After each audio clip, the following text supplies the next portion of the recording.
Where are you, Reverend Kendra? That was a beautiful pick for this day. Thank you.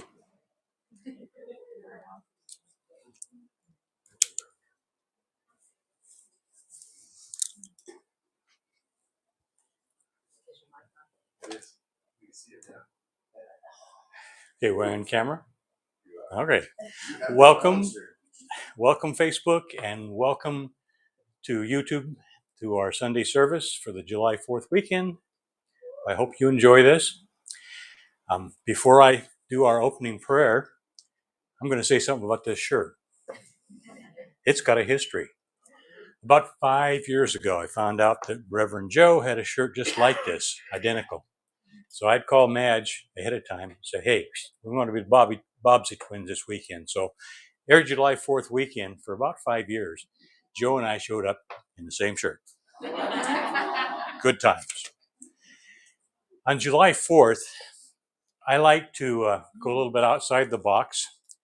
I have a Reverend Edward G. Latch from the Congress that has been doing prayers. Well, he's probably no longer with us, but in 1974, he did the prayer that I'm going to read that I've done for about 3 years now. It's based on Psalm 33:12, Blessed is the nation whose God is the Lord.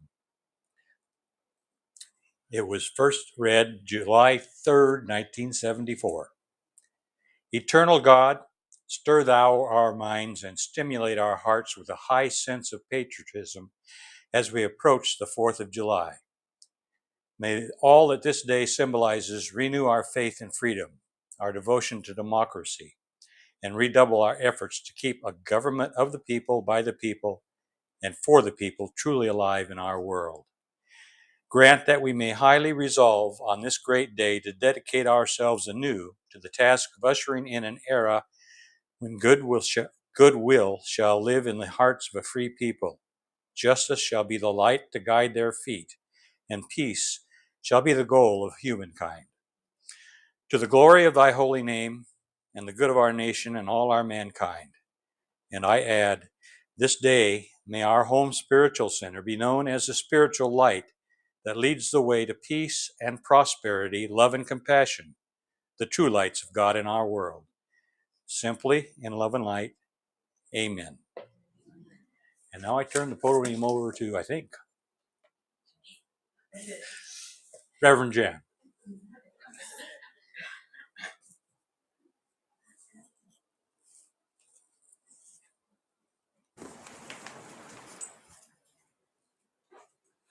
Oh, here. Thank you, Dick. That was A little mix up here. I forgot to do the glasses thing at the end. that was lovely. Thank you. Welcome again. Looks like fuller and fuller. Every time I look out here, it's like we're trying to count chairs, Madge and I. So that's great. That's great. We're glad you're here. We're glad our folks online are joining us. So as we approach the 4th of July, many of us think about the birth of American independence. Maybe we reflect on our own personal freedoms or independence that we share or that we enjoy as a nation. Maybe we're preparing for festivities around this special day, like barbecues, and community gatherings, parades, and of course the traditional firework displays. As the US celebrates its birthday, it's interesting to note that it's also around the time that the sun meets the highly mystical star Sirius. This is the star of higher consciousness and freedom and technological advancements.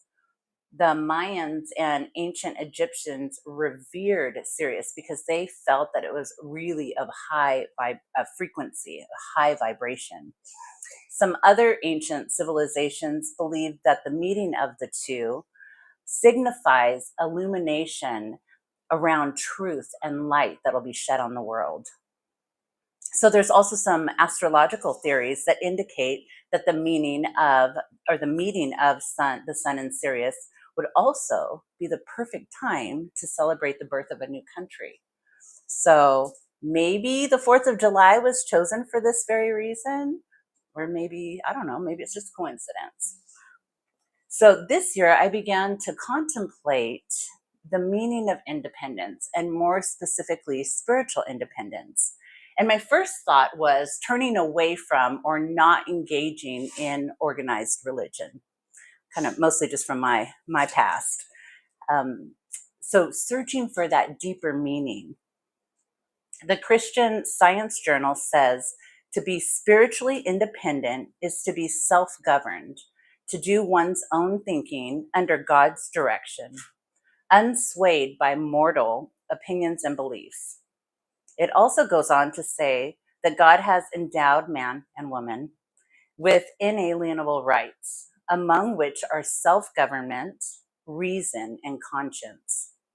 Man or woman is properly self-governed when he or she is guided rightly and governed by his or her maker, divine truth, and love. So I found this article about spiritual independence, and it was written by a woman from the LDS. She's a member of the LDS Church, the Church of Latter-day Saints, more commonly known the Mormon Church. And she writes, there's a difference between doing good and becoming good. We cannot truly become good or as God is until our motivation for doing so transcends expected or even perceived rewards or blessings. So she says our soul motivation, S-O-L-E, but I was thinking soul, S-O-U-L, motivation has to be personal peace. When we gain control of ourselves instead of trying to control everything else, we are closer to becoming than we've ever dreamed possible. This is spiritual independence. And it seems that some people call it a trend. It seems that many Americans, maybe many of us, have turned away from organized religion in that search for the deeper meaning. So none, N-O-N-E. This is the category that many of us fall into when we choose not to profess a particular faith affiliation, like on surveys or questionnaires that we see on religion. So the Christian, you can mark it, and then we mark none, right?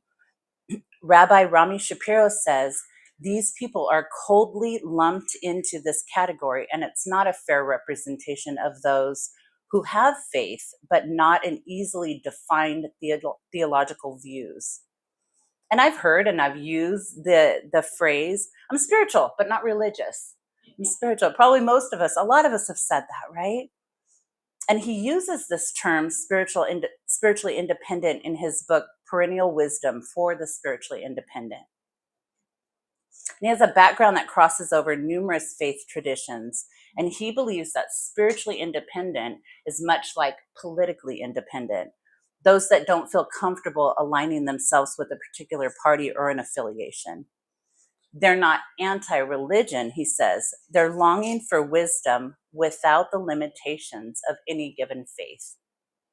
So it's important for us to think for ourselves, to make decisions for ourselves, and decide how we want to be spiritual, how we want to live a spiritual life. And of course, there's always suggestions on what to practice, how to meditate, who to study, what to contemplate, so many things, so many suggestions. But how to be spiritual. But each of us have the autonomy and the ability to search, to discover our own way to be spiritual, living a meaningful life, however we define it, however we personally define it. In an article written by Simone Wright, The Power of Spiritual Independence, she discusses, as emerging spiritual masters, our most powerful tools are observation and awareness. When we are aware, we can use our mystical powers of creation and transformation to shift.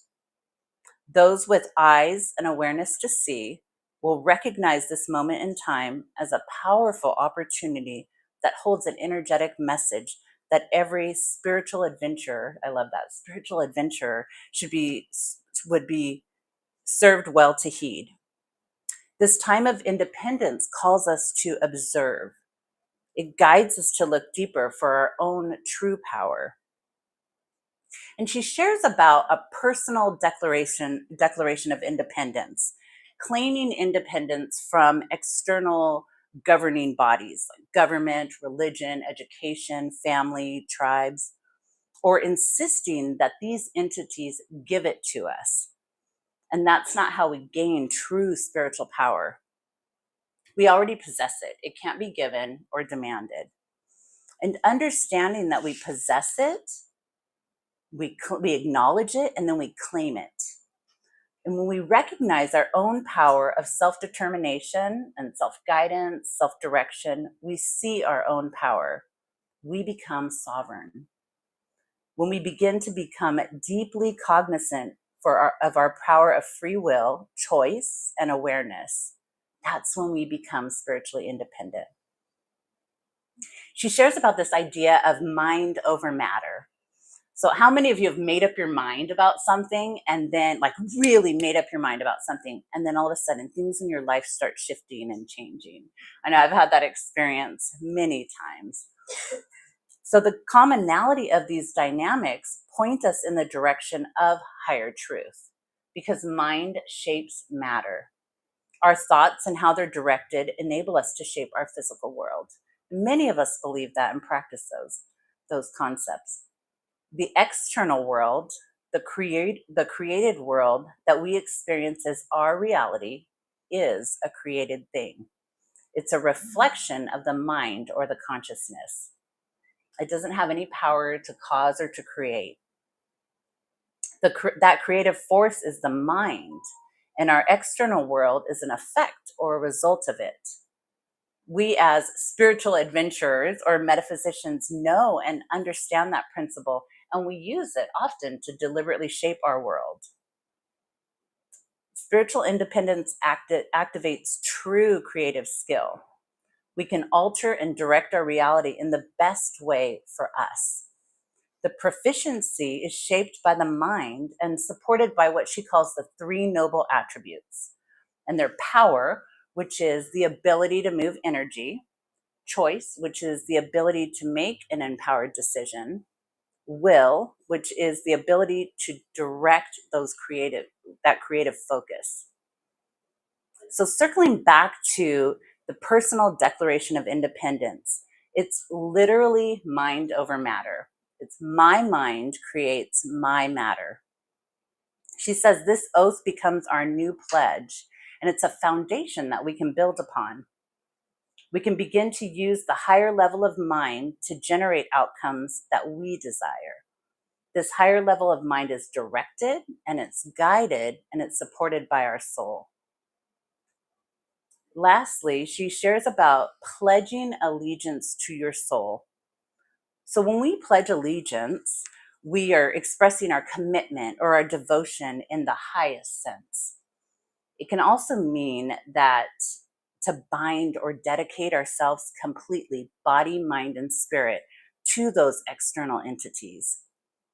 But declaring our personal or our spiritual independence allows us to shift our allegiance to a deeper understanding and a loyalty of the mental and spiritual ones, the unseen yet limitless possibilities that exist. When we pledge allegiance to our soul and all of the wisdom and the knowledge and the power that is carried right there, we can consciously and deliberately and reverently shifting from outer to the inner or from self to soul. And the benefits that we can experience from this are courage and clarity and honor and having a true appreciation of all the beautiful things that are around us and what she calls an unshakable peace. And I believe we do a really good job here at the Home Spiritual Center with all of that. Reverend Jay actually built it in the name, right? Home, helping ourselves master every day. And we don't follow a specific doctrine or have a traditional religious framework. We incorporate the teachings of many ancient and modern teachers and masters. We offer opportunities to learn and to expand and to practice. We all came to the center with our own beliefs or a curiosity about exploring outside those traditional religious frameworks. We want to live a meaningful life. We want to know what it feels like or what it means to be spiritual. We all want to be more. So this, as we move into this 4th of July holiday, to honor independence of our nation, I invite you to consider or reflect what spiritual independence means to you, or what does it look like? You get curious about it and how you can begin to use that power to shift and transform your own world.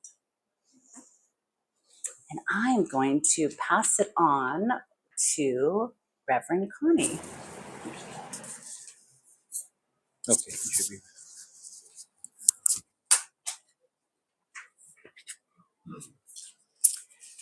All I can say is, wow, how do I follow that? Let's start off with this little saying. Sometimes you have to tell the negative committee that meets inside your head to just sit down and shut up.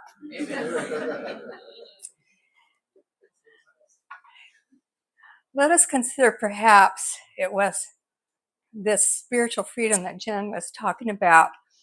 Let us consider perhaps it was what we had before we even came here to Earth. We already have that within ourselves. And I think she was doing a lot of talking about how do we find that? She gave us some hints with what she presented. This life where we became independent. We became independent of source, of creator, to be individualized, to take on a persona, to take on a human body. But deep within, we are more than this human body. We are more than the persona, more than the personality, more than the ego. We are this divine soul. And it's when we can get back in touch with that, as Jen was pointing out, that we can get out of that state of amnesia, of forgetting who we truly are. The Course in Miracles states it states it this way: we think we have many problems, but we only have one. Our separation, our believed independence from Creator, Source, God. We have forgotten our true identity of being a spiritual being made out of light and love of the Creator God.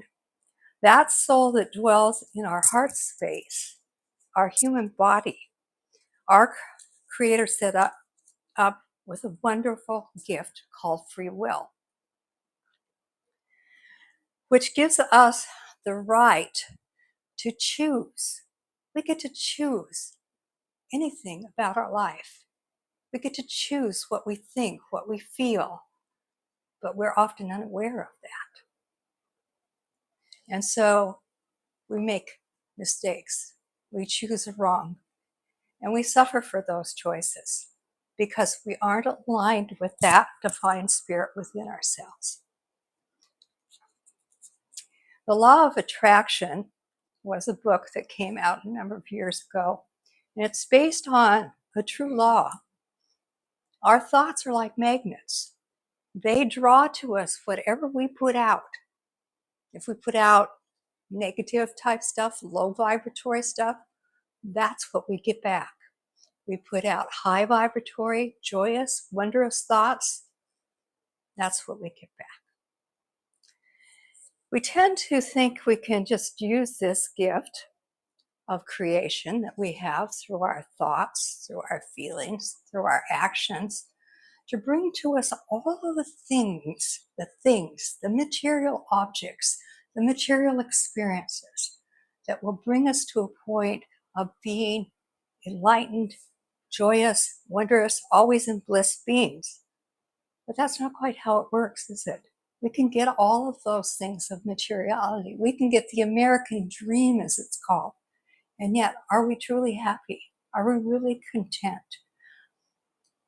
Spiritual freedom is when we connect, we turn over our little will to the bigger will that dwells within us.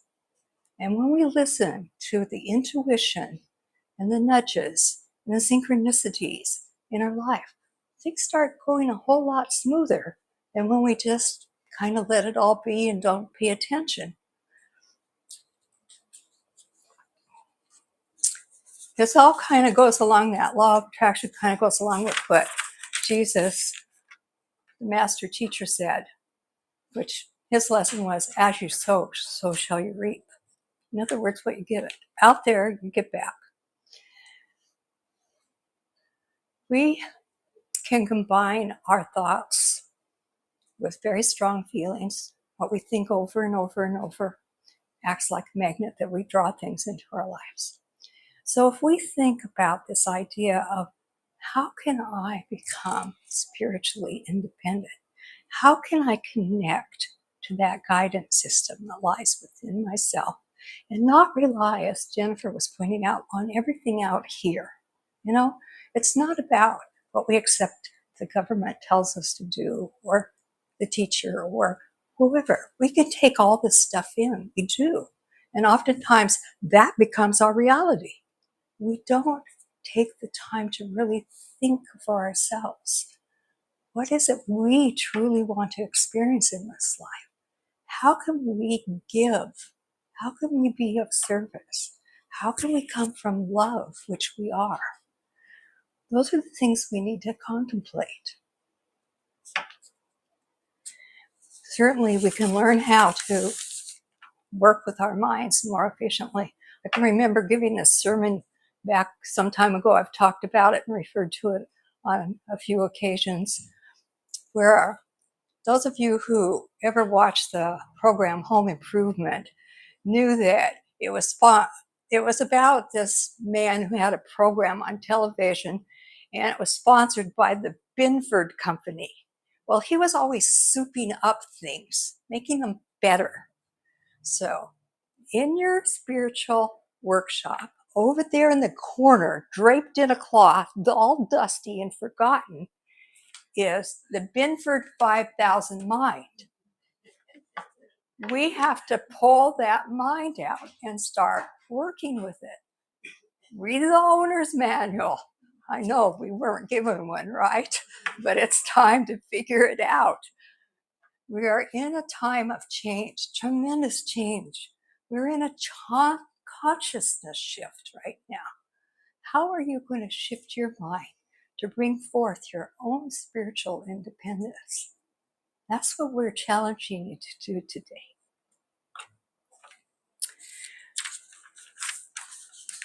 I'd like to end with some words from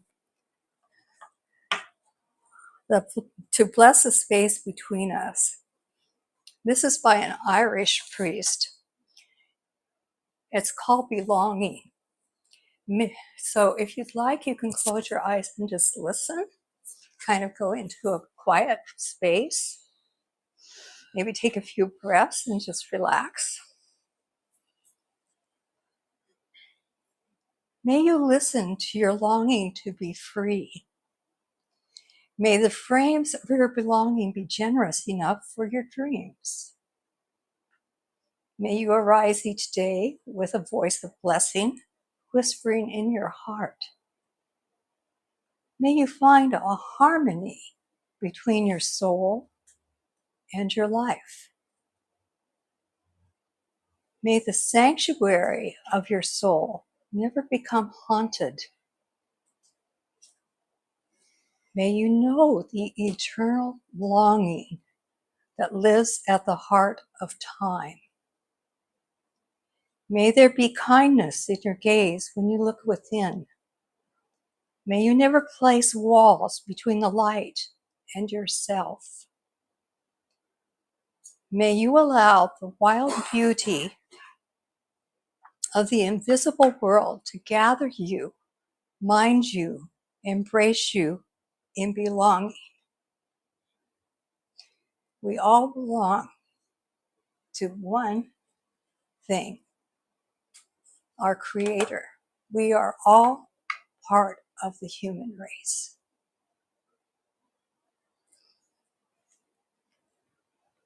Let us come now into our spiritual self. If you want, you can place your hand over your heart.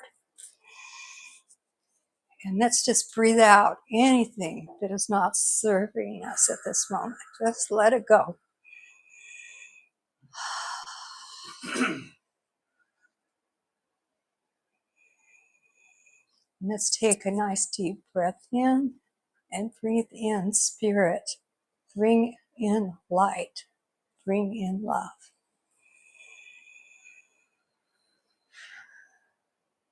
And so let this be for our day. Whenever you're ready, open your eyes and come back. Okay. We're going to move now into our offering. So I invite you to take your gift to the home center in your hands. And certainly money is what helps this center keep going. However, we also have PayPal. Can somebody say what it is? PayPal.me/Home Center Sales. Or if you simply wish to give of your time and talents, that's perfectly okay too. We always need volunteer help. So whatever it is, we just take this moment and we send it forth with a blessing. We know that as we give and as we put out into the world, it circulates and it goes out to others who are in need, and it circulates back unto us for all our wants, needs, and desires. And so we let this be our truth, and so it is. Amen. And Reverend Madge is going to come up and give us the announcements.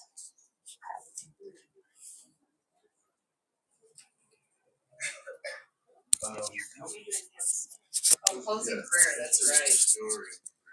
We're just kidding. Welcome to the stage now. That's right. Wonder. I'll be back.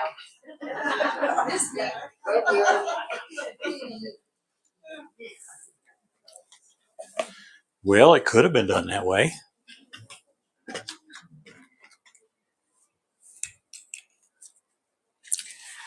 Funny thing, Reverend Connie and I read the same books. She's my wife, makes it. So my closing statement for us this morning is from the Bless the Space Between Us. And it's the opening to I Arise Today. I thought it was very appropriate for Connie. I thought it was. I'm sorry. The spirits are alive today.